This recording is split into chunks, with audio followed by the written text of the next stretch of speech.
C'est essentiel, pourtant tu parles minimiser en fonction des critères que se donne. L'éducation nationale, d'abord au niveau de la classe.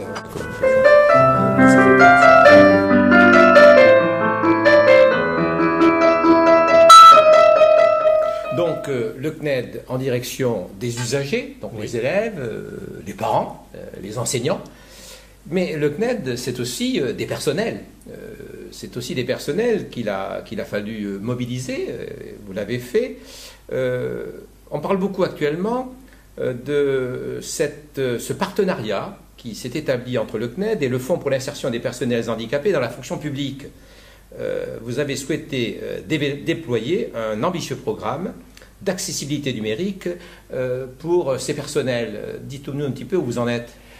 Alors, effectivement, le CNED accueille, parfois sous un vocabulaire un peu obscur, des personnels de l'éducation nationale qui sont affectés dans l'établissement. On parlait historiquement de postes de réemploi, de PLD, de PACD, affectés en courte durée ou en longue durée. Mais il y a environ 1100 enseignants qui travaillent au CNED, qui sont affectés au CNED. Et le FIPHFP, effectivement, à travers un ambitieux programme, nous a permis de mieux rassembler au sein de l'établissement ces professeurs, donc une grande partie sont chez eux, à domicile. Et cette volonté de les fédérer nous a fait passer à l'idée d'un établissement augmenté, c'est-à-dire que le CNED, c'était peut-être 1100 enseignants présents chez eux, mais au total, c'est une équipe d'environ 2000 personnes, et l'objectif était de mieux les fédérer, en un mot, d'avoir une vision de l'établissement beaucoup plus intégratrice.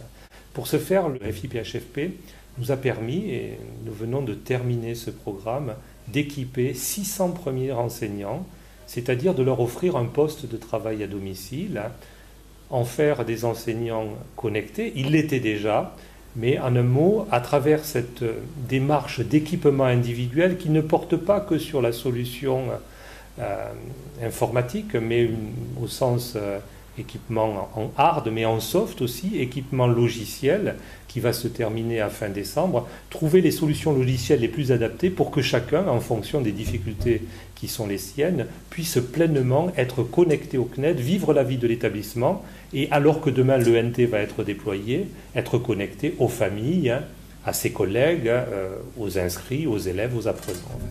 Cette première étape a été faite. Équiper tous les enseignants affectés au CNED était un vrai challenge parce qu'il a fallu des solutions individuelles et aller chercher l'enseignant chez lui à son domicile. Au-delà, ce sont toutes les formations du CNED qui vont être accessibilisées. Le mot est un petit peu là aussi obscur, mais rendre accessibles toutes les formations du CNED, c'est s'assurer que tous les élèves, tous les apprenants, tous les inscrits en situation de handicap puissent accéder à nos formations.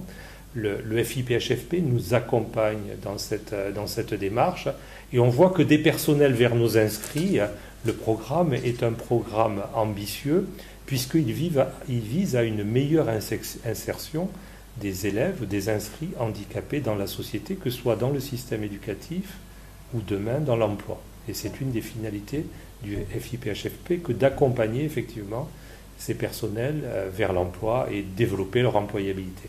Donc ce programme est extrêmement important pour nous.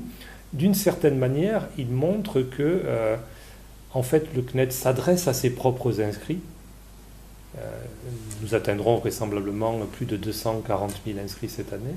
Mais toutes les solutions qui sont déployées pour nos inscrits ont vocation à être accessibles pour d'autres élèves, d'autres inscrits, d'autres apprenants.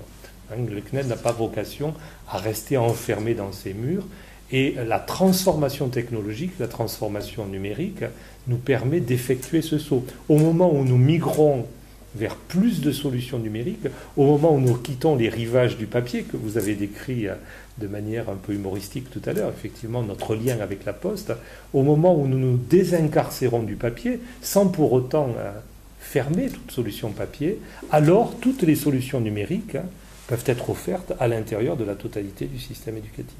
En d'autres termes, dans les exemples que nous avons pris dans cet entretien, individualisé, oui, dans une démarche d'hybridation, vous savez faire. Exactement. Grâce au numérique, ne peut-on envisager aussi que cette individualisation aille encore plus loin en direction justement des usagers que sont chaque élève. On a pris l'exemple de l'école, mais ça peut se faire en direction des élèves handicapés, des élèves 10, ça fait de tout l'ensemble de tous ces jeunes pour qui un accompagnement personnalisé dans tous les champs soit effectivement possible. C'est effectivement cela, c'est la personnalisation et hybridation. Il y a du présentiel et il y a du en ligne.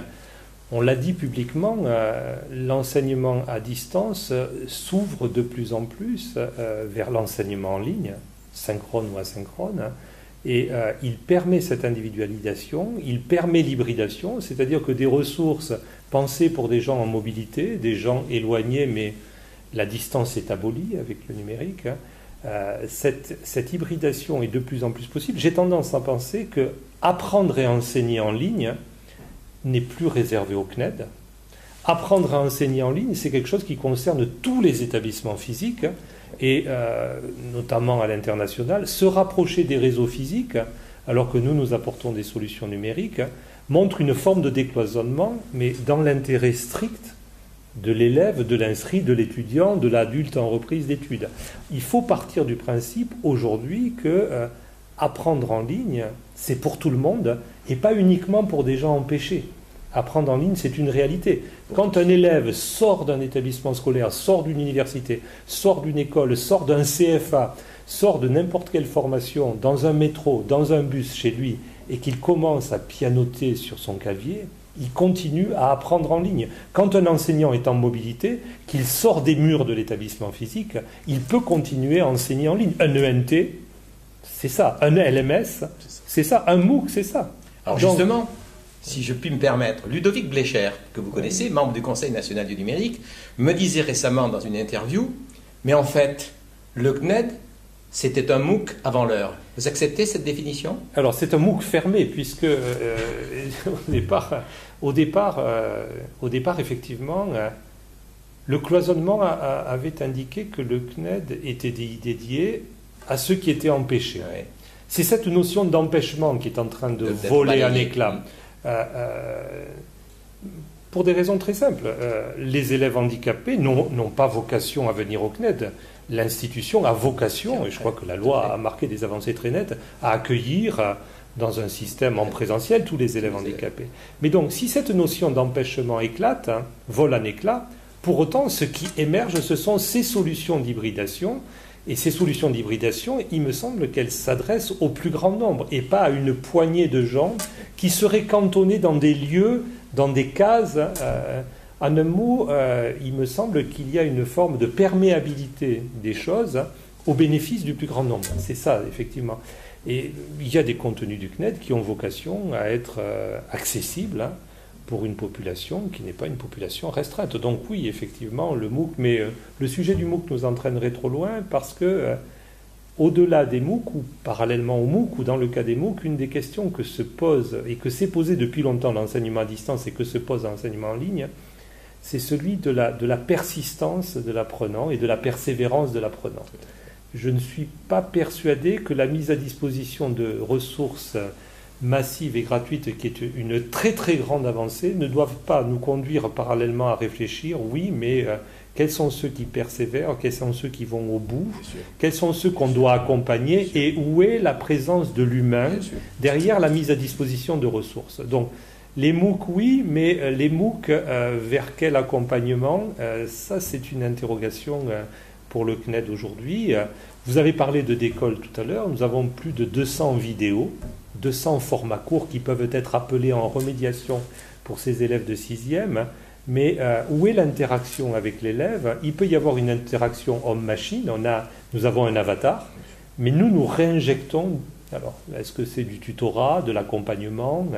Nous réinjectons de l'humain. La question de l'interaction, de la présence de l'individu derrière les systèmes experts nous semble essentielle. On ne peut pas uniquement parier, notamment pour le collège et le lycée, je ne me prononce pas sur l'université, sur la mise à disposition de ressources, même sur la mise à disposition de parcours. Il faut se poser la question, comment accompagner l'autre dans son parcours de réussite ? Donc la relation humaine est essentielle. Sinon, on fabrique des systèmes très darwiniens, à mon sens. dire tout est ouvert et tout est dans tout, oui, mais si il n'y a pas une intentionnalité pour accompagner la persévérance, et on sait très bien que ceux qui sont les plus exclus, les plus marginalisés, ont besoin. Vous avez évoqué tout à l'heure les décrocheurs. Il ne suffirait pas de dire un décrocheur, mais regarde ce merveilleux store ou ce merveilleux magasin. Tout est à ta disposition, certes, mais s'il décroche, c'est qu'il y a une question centrale de l'accompagnement, et celle-là, un établissement comme le nôtre ne veut pas et ne peut pas la rater. Merci beaucoup, Serge Berkamedi. Merci.